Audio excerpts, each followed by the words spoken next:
Ito yung Mars Brick and Parts Cleaner.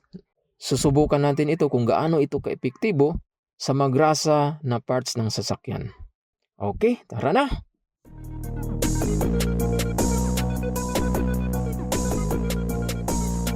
Sa mga gusto umorder nito, pakiclick lang ang yellow basket o ang link na makikita ninyo sa ibaba ng video.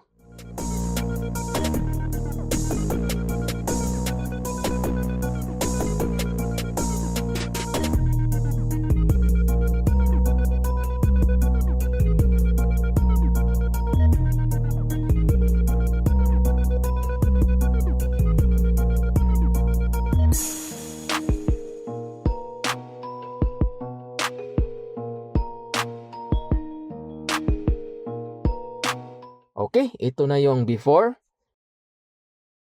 and after.